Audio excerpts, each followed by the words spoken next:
We are here for day 2 of our self-love in relationship.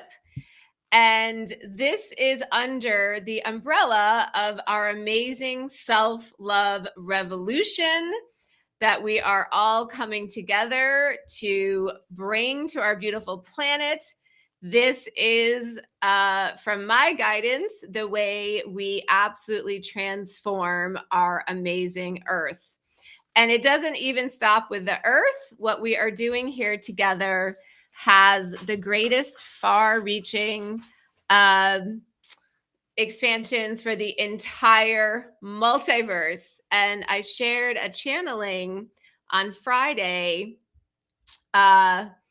where, oh, you guys can't hear me? Oh, we've lost the sound. Oh, no. Okay. Oh, hold on. Can you hear me now? Let me know if you can hear me now. Okay, good. So sorry about that. I think I didn't press a button. Oh, okay. Everyone can hear me? Okay. Just want to make sure you all can hear me. That's important, right? So, yes, on Friday. Okay, no worries. On Friday, we okay, everyone has sound. Okay. Sorry. On Friday, I shared a channeling about our self-love revolution. I did a shamanic journey and I went into the Akashic Records. And in this channeling, Spirit basically showed me that beings across the multiverse are literally on the edge of their seats, watching what is happening on Earth. That the transformation of our Earth really into a heaven on Earth is being monitored and watched with great glee and anticipation throughout the entire multiverse. So we really can't overemphasize how sacred, how important, how far reaching the work is that we are doing together. I'm getting massive chills, massive chills and goosebumps about this. And it was such a blessing. Yesterday, our dear sister Debbie connected me with another dear sister who is also amazing and doing so much self-love revolution work. And we are going to come together and do some work together so we can see the alchemy, the synchronicities that are all happening for us as we are really committed and so excited about bringing the self-love revolution to this planet and the entire multiverse. So glad that you are all here. My brother Joe from beautiful Hawaii is here. Amazing. So grateful to you all. You're all amazing. How is everybody feeling today? How are the amazing self-love ambassadors, the amazing beings of light, these divine emissaries? Thank you for being here. Thank you for coming down on this planet. I'm getting massive chills again. Absolutely massive chills. You are all amazing. You are all just, you've come from every corner of the multiverse to come together here. And it's just amazing. So let me know how you're all doing. You are so precious. You are so dear. We are so indebted to you. Thank you. So for the previous 2 weeks, we did a really powerful self-love 10-day challenge where we really ground down into just self-love practices. Practices such as presence with yourself, practices such as spending time with yourself, practices such as privileging your dreams. And I think we all had a really powerful experience with that. And I've said this before that over the past few weeks, as we've been doing all this self love work, my external reality is continuing to shift and transform into just more and more external love and consideration for me as I am embodying more and more internal love and consideration for myself. So, super curious if you're having similar experiences. Are you noticing some shifts in your external reality? We always say, as within, so without. So, if anyone wants to share any external shifts that you're experiencing, I would love to hear as we continue to more and more fully develop our own self love. We will continue to see very exciting transformations on the external as well. So, yesterday, as we started day one of our self love in relationship challenge, we talked about, I gave an overview of the 10 practices that we will do throughout the challenge, and I think I'll just say them somewhat quickly here again. The first one that we did yesterday was fearless radical commitment to your own happiness. And I just got so juiced up around saying that. And we turned it into a mantra yesterday. We said, I embody fearless, radical commitment to my own happiness. And if it's resonant, if you feel like saying it again today with me, I know it just, I feel so gleeful inside. I think my soul just is like, yes, this is the truth. Yes, say it loud, say it clear. So if you feel like saying it with me, I embody fearless, radical commitment to my own happiness. I want to say it one more time. I embody fearless, radical commitment to my own happiness. And what does that mean for you? What does that mantra affirmation mean specifically? If we're going to break it down into your daily life, what does that actually mean? Um, for me, what it means is that really any relationship or any project or any career activity, anything, anything in my life is to serve my own happiness, is to serve my own contentment, is to serve my own feeling of my own life purpose, all of these things. So I am number one committed to my own joy, my own peace, my own sense of my life purpose. And anything over the long term external to me that is not serving that, then I will let that go. I will release it. I will pivot. I am here on the planet to bring through my purpose, my dreams, my contentment, my joy. So this practice, this mantra is a guiding light for me, is a North Star, is a compass. If something in my life is really not serving my happiness over the long term, not to say there can't be bumps in the road if it's a relationship, for instance, but over the long term, if it's not serving my happiness, then it's not for me because I have a right, you have a right to pursue our own happiness. This is self love.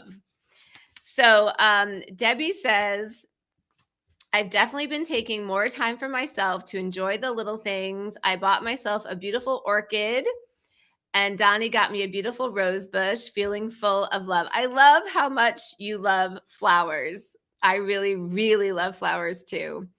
That's so beautiful. Flowers feel very self-loving. I love flowers as well. Thank you so much, Debbie, for sharing that. So that was the first practice we talked about yesterday. Today, the practice we're going to talk about is that you and only you are responsible for your life. Oh, this is so great. It's so great to realize this. And then the rest of the practices we're going to talk about are number 3, a fearless, radical commitment to your human and your human's needs and desires. Number 4, honoring that your relationship with your partner is in each moment. It's not after you have a conflict. It's not when you go on vacation. It's not necessarily when things are super easy. Your relationship is in every single moment of your interactions. The 5th practice is love is a verb. How are you being shown up for? How are you showing up? What what is the interactional dynamic between you and your partner? How are you each literally showing up for each other beyond saying I love you? Love is a verb. It's a noun too, and also a verb. Number 6, fearless, radical commitment to healthy communication. Game changer, right? Game changer. In all of my experiences as working with couples, uh, it's communication that makes or breaks a relationship. Hands down, makes or breaks a relationship. Number 7, self-love and relationship practice, honoring that the truth always serves everyone in the end, although it can be super duper uncomfortable, but it always serves everyone. This is just a huge, huge learning and practice. Okay, number 8, radical ownership and accountability for each partner. Okay, we're going to trigger each other. That's part of the ascension process, right? That's okay. That's what we're here to do. We each need to work through our own triggers, our own trauma, our own feelings. And then when we have to come back and communicate, but we each must take responsibility for our own stuff. Number 9, fearless, radical, paying attention to how you are being treated. So many of us as light workers, we're so hardwired to be very loving, to be very patient, to be very giving, and these are all beautiful things. But we also really need to pay attention to how we are receiving. This has been a really big expansion for me personally. And then the last practice we talked about, we're going to do on day 10, is basically having a litmus test of other people in your life and what you can see they are seeing about your relationship that you may not be seeing. So I talked about yesterday my children. My children have seen a lot of my intimate relationship, my communication with my partner. And through their eyes and through some of their comments and some of their feedback, I have seen some unhealthy things in my relationship that me as Tassel I've missed, that I just overlooked. I had rose-colored glasses on, etc. So that's really helpful as well as a self-love practice in relationship. Okay, so let me know how all of this is landing for you. I'm really curious too if of the 10 practices that we've outlined so far, if you have a particular one that really resonates for you. I think I'll just share the ones that really resonate for me. They all super resonate for me, but let me see which ones are my favorite. I think really the one we talked about yesterday is probably my favorite. The fearless, radical commitment to my own happiness. This is a game changer. As I mentioned yesterday, myself, maybe others who are listening can relate to this. I was really socialized to believe that my happiness would come from the external. Uh, I was raised in Cinderella land. And I do love the Disney movie Cinderella. I really do love it. I love the little birds and the mice as they're helping Cinderella make her dress. But yeah, I really was brainwashed into Cinderella land that at some point a handsome prince on a white steed would be galloping into my life and save me and bring me happiness and we would live happily ever after. Yeah, that's not happening. No one is coming to save me. I'm here to save myself. I'm here to embody my own happiness. I'm here to be really clear about what makes me happy, and I'm here to pursue my own joy, peace, and contentment. It's all on me. And that is sometimes that can feel a little overwhelming. Sometimes that can feel a little scary, but it's also ultimate freedom, right? We do not need to be dependent on anyone else in any way. We keep saying that we are the cake and external relationships and everything external is really the icing on the cake, but we are the cake. So that one is my favorite. Oh, I'm so excited. Someone has written, I'm interested in learning more on the one about the truth, as sometimes what is true for one is not true for another.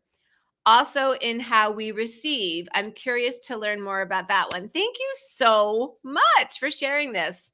Um, on my little chat here, it doesn't always say the name of the person who has written this comment. So I can't see your name, but I'm so grateful for you sharing this.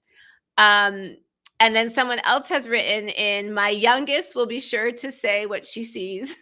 Good. It's a blessing. It's a blessing to get feedback from people around you. And of course, oh, that was Debbie. Okay. Oh, thank you, Debbie. Thank you so much. Oh, okay. Yes. Thank you. Thank you. Thank you so much. Okay. And the other one was Jamie. Okay. I got it. Sorry about that. Um, yes. So about the truth, this is so interesting to me, right? There are multiple realities, basically. I learned this a lot when in my training in working with families. So we can all relate to this, right? If we grew up in a family, which most of us did, and we have siblings, um, you and your siblings may have experienced things very differently. Your parents may have treated you very differently, or because of your own personality and your own experiences, even in past lives, you may see things differently. You may feel situations differently than your siblings, even if you are experiencing the same experience. So, when we have two people in a partnership or in relationship, uh, they're going to experience things and they may see the same experience so differently. A simple example is you say something to your partner and your partner feels so hurt and you can't understand why. For you, what you said, you didn't intend any hurt. You yourself didn't think it was hurtful. If your partner would say that to you, it wouldn't bother you. But your partner is having such a hard time. And that's because maybe they've had other experiences that this is triggering for them in this lifetime or in other lifetimes. Um, so the key to really having peace and mutual respect in relationship is to honor that two people may have very different experiences very different understandings of what happened, very different feelings. And an easy way to think of this is just there are multiple realities for all of us. We all are having a unique reality experience in our human. So yeah, so that's why the truth is all we can really talk about is our own personal truth, and we can ask for clarification around everyone else's personal truth, right? Um, Someone is writing in, and I'm so sorry, I don't think I can see your name. Honor differences. Yes, exactly. Honor differences. Exactamundo.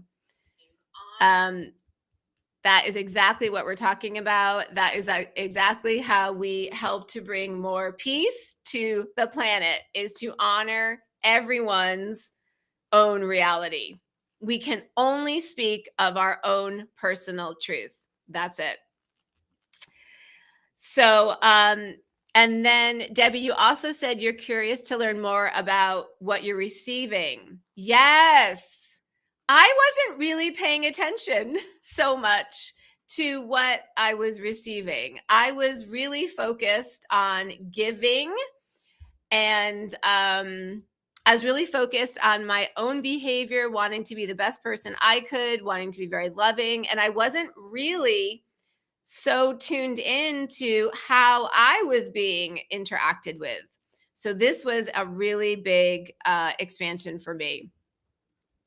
So awesome. If anyone else wants to share which practice feels really resonant for them, please let me know. And I am going to now, we'll just go into today's practice in some more detail. So today's practice is you and only you are responsible for your life. Wow. How does that feel? Do you feel like saying it? You can say it with I. I and only I am responsible for my life. I and only I am responsible for my life. So as you hear this, as you say it, I'm really curious, what does it bring up for you? Does it bring up anything uncomfortable? Does it bring up anything exciting? Let me know on the comments if you feel like sharing what this might bring up for you. I know for me, it brings up a lot. It's a really powerful statement. It's a really powerful orientation. I and only I am responsible for my own life. When I really ground into this energy, ground into this orientation, actually part of what comes up for me is some regret. When I think about some of the past, some of my past relationships, and how I didn't really get this. I didn't really fully understand the truth that only I am responsible for my life, for my happiness. And I was unhappy in many relationships that I had, and I really didn't take, I would say, full ownership, full responsibility. um I would say, quite directed at, well, how can we fix this? And a lot of focus on the other person's behavior. And so part of what comes up for me is regret that I didn't know this earlier. um but then another thing that comes up is like so much gratitude, so much gratitude to understand this now. Okay, maybe I wish I had understood it a little earlier in my life, but you know what? I get it now. I get it now. I and only I am responsible for my life and my happiness. Awesome. That means I'm in control. I'm in control of my own life. I'm in control of my own happiness. I am a creator being. I can create the life that I want.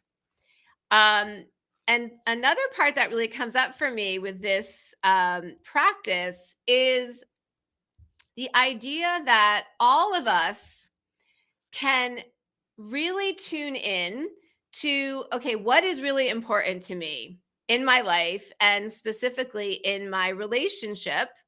And we can work to embody whatever it is that is really important to us, and not let that go, and be really, really focused, loyal, and have immense solidarity to what is really important to us. So one of the distinctions I'm making here is, so I am a therapist, and so a lot of what I've done with couples is, holding space for them to talk about what's difficult and see if they can basically negotiate and come to um, some ideas of how they can each show up in a way that is really comfortable and ultimately fulfilling for the other. Okay, and of course, that's great. It's great to talk about things. It's great to talk things out and to ask for what you need. That's great. But what I'm talking about is a bit, I would say, at a higher level in a certain way, a higher consciousness. It's the idea that I don't necessarily have to talk everything out and have to ask for what I want. I can simply embody what I want. I can be what I want. Um, we have a great comment here from Debbie. I just started to grasp this and the concept of being a co creator of my experiences in the past year or two. I'm definitely working on this one, but it's getting easier as I go along. Less reacting, more going with the flow, knowing if I'm not enjoying something that I can change. Exactly. Exactly. Okay, so just to give an example, like a real life fleshed out example of what we're talking about, um, in one of my close relationships, I was feeling hurt a lot about how this person was talking to me. There, to me, it felt like there was a lot of sarcasm, defensiveness, and really a bit of an overall non-consideration of how things would land for me. So I was finding the communication very hurtful, basically. And I spent quite a bit of time uh, trying to talk about this with this person in my life, asking for what I wanted, which was more peaceful, loving communication. And at times it had improved, and I know the person was making an effort, but it was really still happening, basically. So what came to me, this felt just straight in from spirit, was Tassel, just embody what you want here. If the conversation is going in a way that is ending up hurtful to you, don't engage in the conversation. Embody what you want. Do not participate. Uh, just create the interaction that you want by either participating if it is loving or not participating if it's not loving. This was, I don't know why I hadn't really gotten this before. And it really seems like common sense as we're talking about this.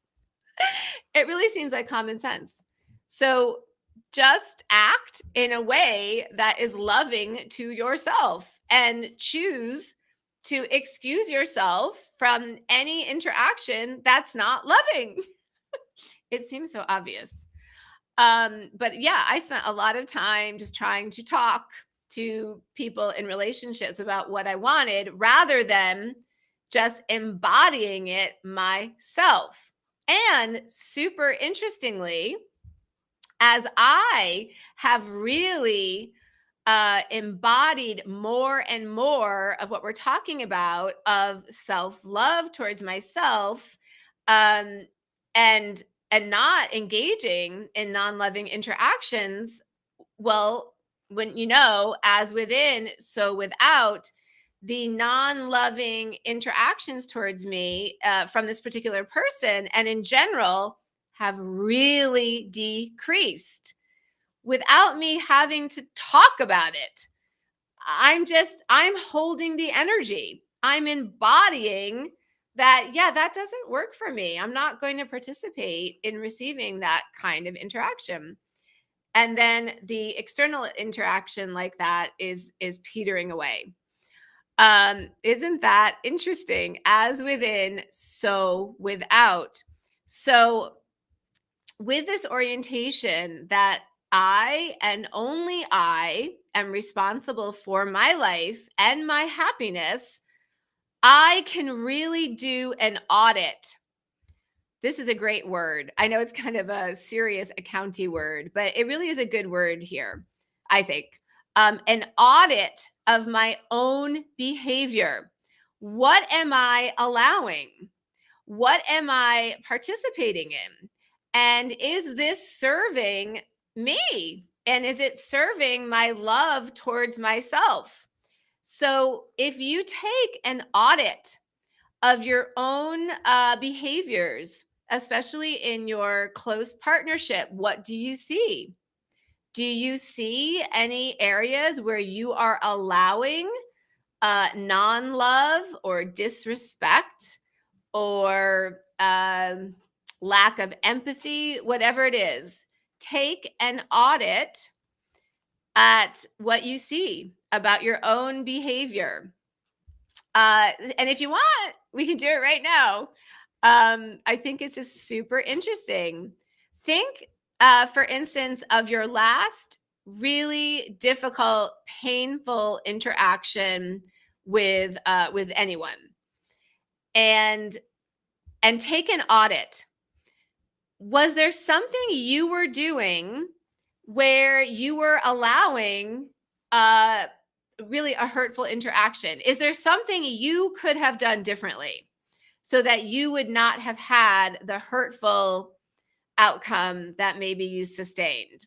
So if you want to share anything around this, I think this is really, really powerful to really take a look at our own actions in relationship, our own, what we are allowing in relationship, and see, what can I do differently?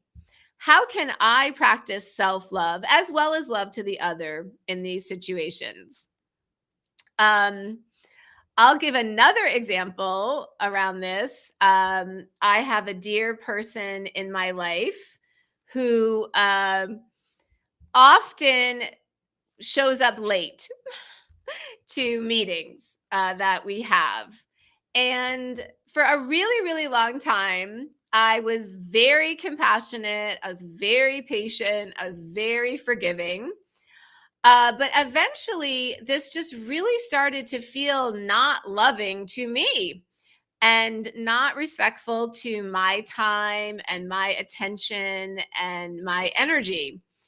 So I had talked to this person many times. Is there a way that you could come on time? Could you set an alarm, etc.? Trying to fix it, right? Trying to be the fixer. And what I eventually decided was, okay, I and only I am responsible for my happiness. And if I'm choosing to engage in a situation that does not bring me happiness, then I can just stop engaging in it. So with this particular person, I decided from now on, I will wait a few minutes. I don't know, 3 to 5 minutes maybe, and then if the person doesn't show up, I'm gonna leave. I'm going to get off. I'm going to not do the meeting. I'm not waiting anymore. And in the same way that I shared the example of the like hurtful verbal behavior towards me, in this example, the behavior of the other person also shifted without me having to talk about it. I embodied the understanding that I and only I am responsible for my happiness. And I was no longer happy waiting if this person was continually late for our meetings. And so I just stopped waiting. I stopped. And I did this one time. The person was really late and I basically just canceled the meeting. And then after that, this person has been showing up on time, as within, so without. Um, so those are two really powerful examples for me where I took responsibility and ownership for my own happiness and I embodied what I wanted. I took control of my own happiness. And amazingly the external world shifted. So magical. Another wonderful being of light is sharing that their daughter was upset with something and was screaming in this person's face. I was so shocked that I didn't say anything and just left the situation and went for a walk. Later on, I shared with her that her loud screaming really hurt my soul, and she took that to heart. A couple days later, I saw her catching herself when she wanted to scream at me again, and instead she chose a more loving response.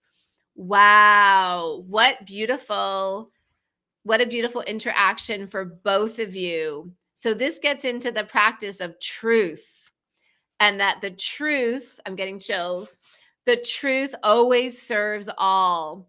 So you were so courageous, I would say, for that's how I would feel by bringing this up to your child who you love so much, to reflect back that you were hurt and you were really vulnerable and truthful. And I think it's really interesting that sometimes parents can go to anger rather than hurt and vulnerability. I think there's a bit of programming that we're not supposed to feel hurt by our children, that we're supposed to be bigger than that or something. And I know for myself that in the past, sometimes my kids would do something and I might go to anger rather than hurt, because I think I felt a little more uncomfortable just feeling hurt. Like I shouldn't feel hurt. I should be bigger than that. But something was coming up for me and it felt safer in some way to go to anger. Like that was more societally accepted in a way, to be angry at our kids rather than hurt by our kids. So what you did is so beautiful. You didn't go to anger. You excused yourself from the situation. You went for a walk. I think going for a walk when we have a lot coming up for us is an amazing practice. I've been doing it so much too. I love that you're sharing that practice. And then it sounds like you had a really calm, grounded, loving, truthful conversation with your precious daughter. And as you were coming in love and in open-heartedness, she could easily receive that with her open heart, right? When we come in anger towards another and our heart is a bit closed down, it's very common for the other person to receive it in that way and then to meet us with anger and closed-heartedness. We are often just always seeing our own energy mirrored back to us. Sometimes a person is really super evolved, and no matter what they're receiving from us, they can return love, but sometimes not. So such a great example here of beautiful, open-hearted, loving communication where you are practicing self-love for yourself that this was very difficult for you and it would be your preference not to experience that again, and to communicate that to your daughter, and for her to receive this beautiful teaching of understanding, oh, that's how it felt. So that's how our children learn, right? When they receive truthful, vulnerable, constructive feedback in a peaceful way. So this is an amazing example. I'm so grateful for you to share this.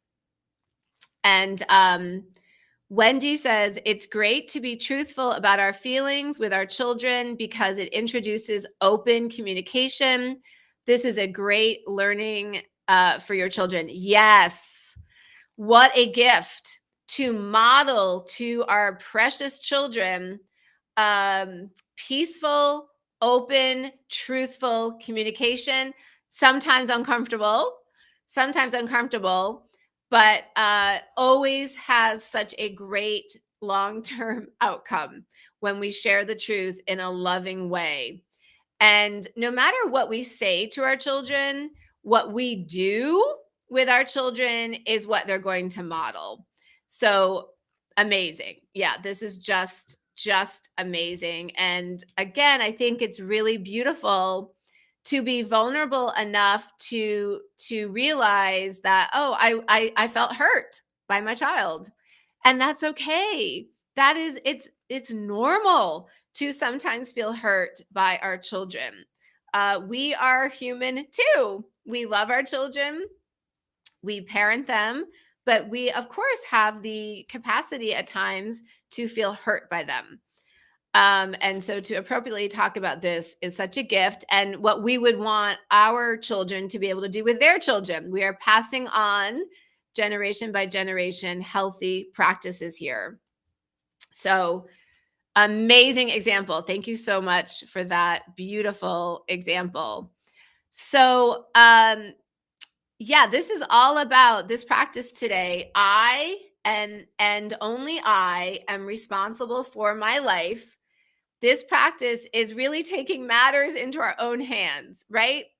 If I'm having an uncomfortable interaction with someone, what do I need to do so that I come back to my own joy and contentment? So important. I'll just give another quick example. For me, I have a dear friend, Noriko, and she's very wise. And I was talking to her about some difficulties I was experiencing in relationship.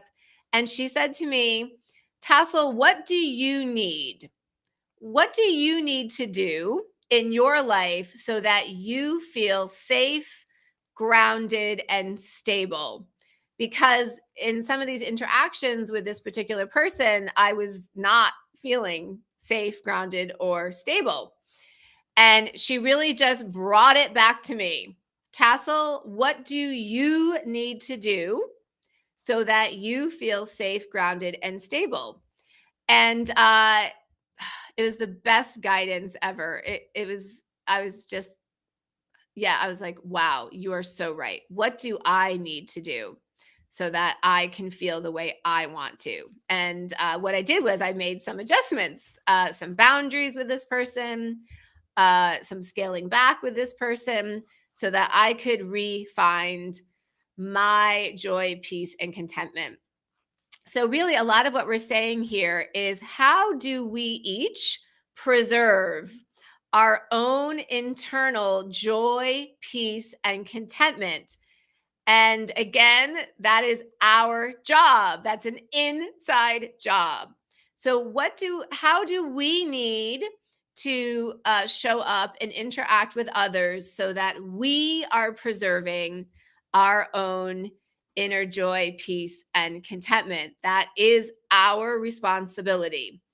And wow, what an amazing world this is becoming as we all really own that truth that my happiness, my joy, my peace, my contentment is my responsibility. And I can adjust how I interact with people. I can set boundaries, I can scale back, I can let go. I can talk to them if that seems appropriate as well, but we can do it. It's very empowering to really know that your happiness is your responsibility and you can do it. Um, so another comment here, someone has written, I had to cut my mother out of my life in order to survive. Yes, sometimes this is really necessary. So again, it just always comes back to what do you need to do in order for you to have peace and joy in your own life? You are not responsible for anyone else. You don't owe anyone else anything. Of course, with our children, it's a little more complicated. We of course are responsible to take care of them in every way, including emotionally. But pretty much everyone else, no. Everyone else, no. Everyone else is responsible for themselves. And any relationship that overall, over the long term, is not serving you, we can let go of it. And I'll just share that with a particular family member of mine, a very close family member, there were times in my life where I did stop all contact because I wasn't at a place where I could preserve my joy, peace, and love for myself in with what I was experiencing from this person. More recently, I've had a bit of an evolution in this relationship where I seemed to be able to hold more of the difficult interactions from this person and not let it affect me so much, and really see that this person just is very hurt and injured and acting out. And anyway, it was a bit of an evolution for me where now I am able to have this person in my life. And sometimes some things do come up that feel hurtful, but I mostly am still able to hold my own joy, contentment, and peace. And so all of us will find that right balance. And only you know that. No one else can tell you that right balance in any way. My dear sister Christina is here. So exciting. And she is sharing that embodying it is a practice. Yes, yes. I and only I am responsible for my own life and for my own happiness. And this is a practice. And most of us probably were not really taught this. Most of us perhaps had a lot of messaging that your happiness is in a relationship, or it's through your parents, or all of that, through your job. And all of those things can bring us icing on the cake, but we bake the cake ourselves. And our own life, our own happiness is an inside job. And it's so empowering and it's so freeing. It really is the ultimate freedom, right? The ultimate freedom is you're not dependent on anything on the external. Isn't that the ultimate freedom, really? To not be dependent on anything on the external.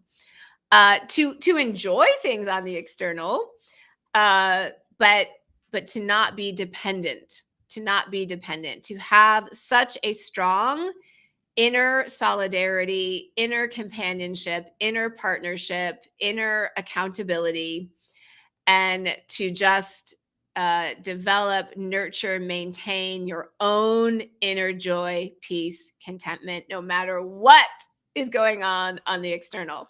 This is freedom. Let freedom ring. Oh my goodness. May every being be free. So, yeah, I just love that practice so much. Oh my gosh. It's so exciting. It's so exciting. It's freedom. It's complete freedom. I can't stop talking about it. I don't want to stop talking about it. It's so great. Let me know how this practice feels for you. Wendy says, no regrets. Yes. So, tomorrow, our third practice on day 3 is, I love this practice. It's a fearless, radical commitment to your human and your human's needs and desires. And the reason I phrased it like that, to your human, is of course, all of us are spiritual beings having a human experience, right? We know the ultimate truth is that we are uh, we are eternal, timeless pieces of God down here in a human vessel. And I know for myself, it can be easy for me to only think about the spiritual aspect of my life. That everything that is happening is perfect and it's all for my expansion, and that's all true. That's all true on the spiritual level. But on the human level, at times I would basically put up with a lot of behavior that wasn't really highest and best because I was just seeing it all spiritually. Oh, this is good. It's triggering me. It's bringing up my stuff. It's expanding me. Yeah, that's true. But also, what is important to my human? How does my human want to be treated in relationship? So, this was a really big point of expansion for me in my partnership, is really coming back to my human and honoring my human. So we're going to talk more about that tomorrow. And as we do every time together, I just wanted to uh, tune in to some of the underlying principles that we've been talking about every day that really undergird our self-love revolution. And one of these is that you, right now, as you are absolutely perfect, divine, magnificent. You are a piece of God in human form. And there is nothing that you need to be, to do, to have, to be completely perfect, to be completely loved. And for us in the self love revolution to really embody that for ourselves. If you can look in the mirror today and say to yourself, you are perfect. You are a miracle. You are a divine being of light as you are right now. I love you so much. Thank you for the amazing gift that you are. You are perfect as you are right now. And then also this orientation of radical, comprehensive, ubiquitous trusting of yourself. Whatever is arising in me, I trust. My own feelings, the uncomfortable ones, especially, they're a portal, they're a gateway to insight, to a new direction, to releasing something. My dreams, my guidance, my red flags, all of it. All of it. This is the center right here, is you, is you. To trust and act from what is coming up in you. And then this beautiful idea that we are here to bring through all of our dreams. We are. That is the constant guidance that I get. We are here to bring through all of our dreams. The dreams that feel really precious to you in your heart feel really precious because they are. You are here to bring through all of your dreams, every single one. And just the final point is that we are all sisters and brothers walking each other home, back to ourselves, back to our beautiful connection with Mother, Father, God. And that's part of the blessings of being with you guys here every day, in these challenges is just, I feel we're all holding hands and walking each other home, back to love, back to self love, back to spirit.